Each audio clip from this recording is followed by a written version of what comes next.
report ongoing work in next generation adaptive cyber-physical human systems. This work has been sponsored by the Department of Defense Systems Engineering Research Center.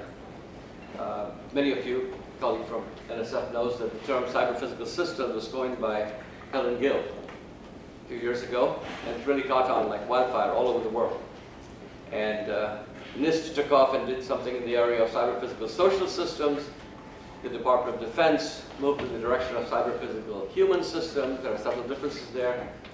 And then because of the fact that we're living in a very unpredictable world, they felt that they needed to have adaptive behavior in these systems. And so the research that I'm doing is related to that.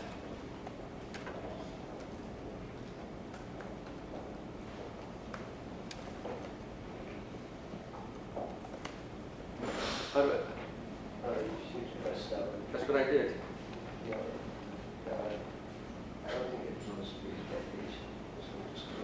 This is PDF. Yeah, just keep going. Do I have to do that in this fashion? Yeah. I see, I see. So my research, as I said, is relevant to this particular forum, and the work is supported by the Department of Defense Systems Engineering Research Center. Now, the first thing I did was to define what cyber-physical human systems means.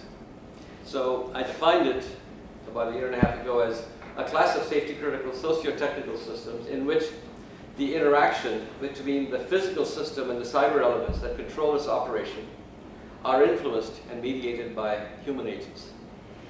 And the system objectives are achieved through the interactions between the physical system, to be controlled, the cyber elements, which comprise communication links and software, and then human agents who monitor and influence the operation of the cyber-physical system.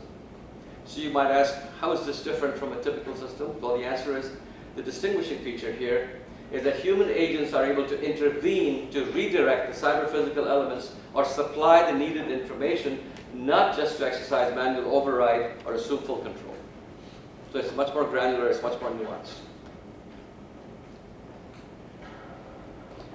Here are some examples of cyber-physical human systems. Self-driving vehicles, these are cyber-physical human systems. Smart buildings, the stuff that we're doing here in HBI, these are all cyber-physical systems. Smart manufacturing, we have a smart manufacturing center at USC. These are all cyber-physical systems. And then, of course, medical devices and unmanned aerial vehicles. These are all examples. And you can see that it's a very tiny thing to a very large thing. They're all cyber-physical human systems. So in a sense, you could say it's a semantically overloaded term, and be that as it may, it does apply. So then the question is, what are adaptive cyber-physical human systems? So those are cyber-physical human systems that are capable of coping with the unexpected. So, and they do so by restructuring, reprioritizing or sequencing tasks, adding a new task, discontinuing an existing task, and this is how they exhibit their dynamic behavior to cope with the novel situation, which may be a disruption. They are capable of adapting to new mission and goals. And how do they do that? By adjusting their schedule potentially, adapting the plan, replanning, or setting a new goal, depending on the severity of the disruption that they encounter. And of course, they have the ability to learn from experience, which is observations and outcomes, and that becomes the basis for adaptation. Here's a typical example of a cyber-physical system. You see here an electrophysiological measurement processing system, collecting data from the human. That data passes through a network fabric to the cyber-physical side, which has the controllers, hardware and software, which then drive the physical system, which are sensors and actuators, which then interact on the environment, which then, of course, responds, and that human senses that, and you have this closed-loop system that goes on in this fashion. In these kind of systems, the key research challenges are inferring human intent from noisy signals, electrophysiological. And this work is being addressed by the biomedical and neurophysiological signal processing communities, and we have people at USC who do that. The next is incorporating strong time semantics. This you need because you want to ensure proper synchronization and sequencing. This work is being addressed by cyber-physical systems community in general and by computer science, people at Berkeley, Vanderbilt, etc. The third challenge is ensuring shared context during system operation and adaptation. This is being addressed by the AI, behavioral modeling, and machine learning communities, and this is my area of research. So a little bit about the existing tools. there are lots of tools out there in the world of system engineering, and you know, so you might ask the question, why don't they apply? Well, here's the problem. The methods that we have today are not well suited for modeling tightly coupled socio-technical learning systems. Why? Because they lack the semantics of time. They lack the ability to improve over time. They lack the semantics to represent human behavior adequately. And they lack the flexibility to represent human behavior with adjustable or selective fidelity. And so obviously the tools that are patterned on these methods reflect these methodological deficiencies. And what that means is that they address cyber-physical and human elements in isolation, not together.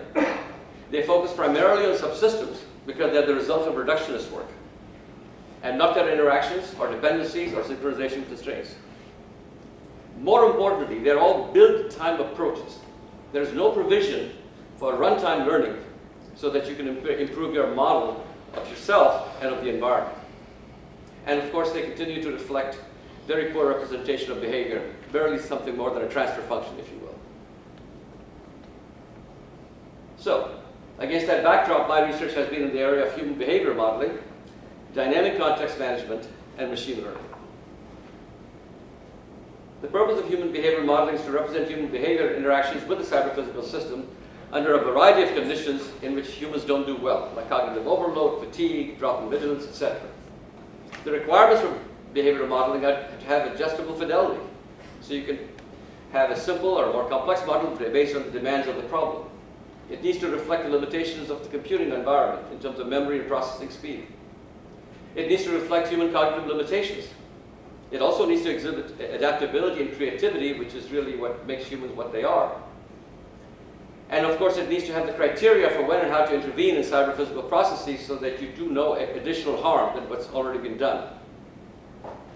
So what you need is a context-sensitive model fidelity to capture the various aspects and various elements of the system and its environment. So some of the key research questions that come about are, what aspects of humans should you be representing for a specific adaptive cyber-physical human system?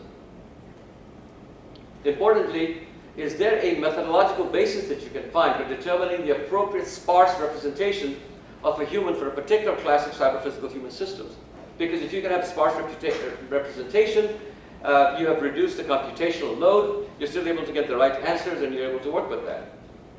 What are the factors that the human behavioral model should be sensitive to in specific contexts? Because contexts shape what should and should not be included in the model. How do you determine the right level of human behavior modeling fidelity in terms of the depth of the model and the perspective that you include? And what are the different modeling approaches that come to bear in human behavioral modeling? So these are some of the major issues that I try to address. And here are some examples. I think people will be talking about thermostats are here. In a smart thermostat, people use hidden Markov models to model occupancy and sleep patterns of residents to save energy. And if you look at this kind of a model, it captures the human behavior model at a very high level. But if you look at something like impulsive insulin injection for diabetes, that uses very detailed math models. It's a very specific model which determines the need for insulin injection, and it monitors glucose level relative to a threshold for administering insulin. They're both human behavior models. They address completely different things. They are at different levels of abstraction. And so how do you go about determining what to include, what to exclude to get the results that you're looking for? The next key area of my research is dynamic context management. And context management is essentially a contextual filter on the problem domain. It's key to managing complexity, reducing computational load, increasing situation awareness, facilitating dynamic task assignment, and triggering dynamic task reallocation when such an occasion arises. The challenges here are characterizing context beyond role, location, and person attributes. You can't throw everything in the kitchen sink because then you've essentially got a world model. You can't be too impoverished so that you don't have the sensitivity to the factors that really count. So characterizing context and the changes in context is an open area of research, one that's very important. I've been working with for a good 15 years. Then we have things like machine learning. Machine learning is really important here because we are kind of in a data-rich environment in the cyber-physical human system. There are multiple sources of learning: sensors, networks, people, all of them. The complicating factors are that you have partial observability, noisy sensors, disruptive events, and you may have things like hostile and deceptive actors. That's the Byzantine general problem. So how do you still achieve your mission when somebody is playing mischief and trying to do you in? So the different uses of machine learning in this context are to learn the system states in a partially observable environment. Because when you start off with your system, you don't have a full complete knowledge of the state space. You also don't have complete knowledge of the environment. And of course, you would like to know, you learn human preferences and priorities, and you could probably do that in an offline context. So these are the three main uses of machine learning. And if you look at the types of methods that you can bring to bear, you have supervised learning. This requires labeled data sets, and it creates a data model with offline training. So this is an offline system, and I built this kind of system since 1980.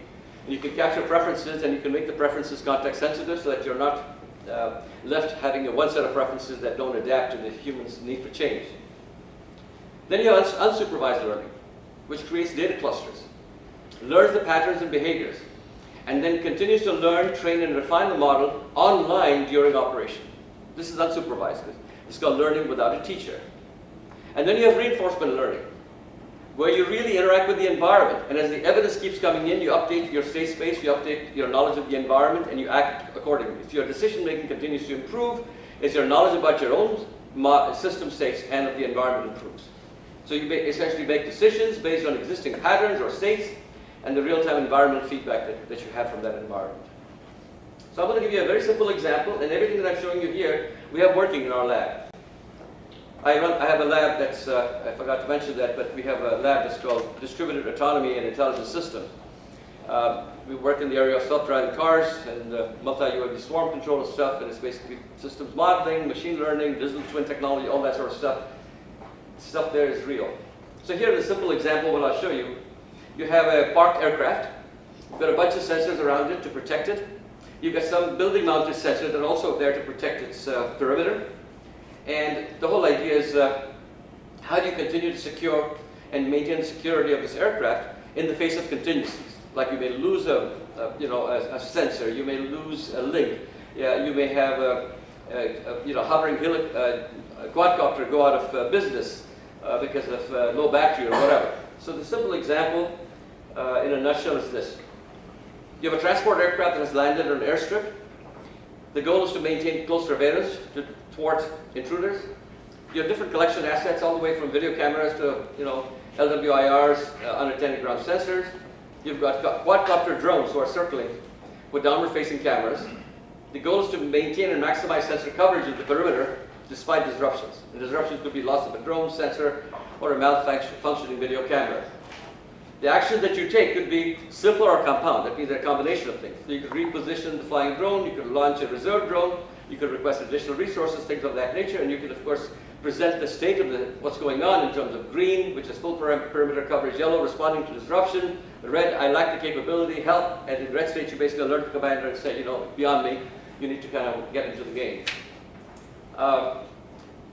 We use lots of mathematical models. In this case, you can use a fitness function to maximize coverage. And so the higher the fitness function value, the better the coverage. And so every time your fitness function goes down, it says your coverage is reduced. You take actions to bring back the fitness function to the level that you're comfortable. You can have multi-level coverage algorithms in this particular environment. Multi-agent control, where you've got multiple UAVs moving independently to maximize their contributions to the fitness function. And the resulting cooperative motion works to increase the fitness. You have adaptation to change circumstances. So you can have a situation where a quadcopter goes down after it's running low on battery. Other quadcopters then reposition and move themselves around in space and altitude to restore the coverage if possible. And if not, then you have a human-in-the-loop intervention, at which point human can take action and launch an additional quadcopter. All these kind of things, you have to bring this to the human, because after all, there's a human at the end. It's a CyberPhysical human system. So you have a simulated dashboard where you can see the plan view, the God's eye view of the parked aircraft, and then you have a whole bunch of different quadcopter views. As in this particular case, you're seeing a particular quadcopter view. You have status displays of all the quadcopters. Their battery levels are all healthy in this particular case. And then you can go on and see on the dashboard certain things happening. Shows you the coverage area by looking at those overlays. The shadow that you see over there tells you that you've got a pretty good coverage of the situation with the quadcopters that you have. Here you see one of the quadcopter, just one providing the coverage, and see what the fitness function is like, and see how much coverage you have. You see that's not complete, and it tells you you have an arbitrary emission log of everything that's going on with respect to that quadcopter. Here you see an optimal location for a single quadcopter after you have computed the fitness function. Here you see the optimal location for 3 quadcopters. Now you've got 3 quadcopters trying to provide coverage of the aircraft, and so they reposition themselves in a way to get maximum coverage. And once again, the result is shown in the fitness function that you've computed that tells you how good a job you're doing in terms of optimizing coverage. Here you see a dashboard showing the camera view of the flying quadcopter. And here you see 3 flying quadcopters, 1 low on battery and landing. So these are all these visuals, and of course these are some of the things that you see. The red tells you some of the warnings and alerts that you have so you can take proactive action. And so this is the way the man-machine interface works. There are different levels of autonomy, if you will. So some of the key takeaways from this research that has, I think, relevance for HBI are the next generation adaptive cyber-physical human systems are safety-critical systems. They can be as small as a medical device and as large as a city. Humans can play a variety of roles with increased complexity and vulnerability to cyber attacks. You need to operate safely in uncertain dynamic environments in which there are potentially hostile and deceptive agents. The technical challenges are threefold: inferring human intent, incorporating strong time semantics, and managing and maintaining shared context. The first two are tackled by the biomedical engineering, the neuroscience, and the computer science communities, electrical engineering communities. The last one is falls under the purview of my research area. Existing tools are not adequate for this because they address these factors in isolation, but in fact these things are very tightly coupled. And they do not address the timing and synchronization requirements. So a proper approach for building adaptive cyber-physical human systems is to have a flexible knowledge representation, have the ability and the criteria for introducing selective fidelity and what to model in your human behavior model, and then use machine learning in the right way, in the right context. And that means that you use supervised learning ahead of time to learn preferences, unsupervised learning in situ during operation, and reinforcement learning to essentially demystify the environment in which you're operating with partial observability.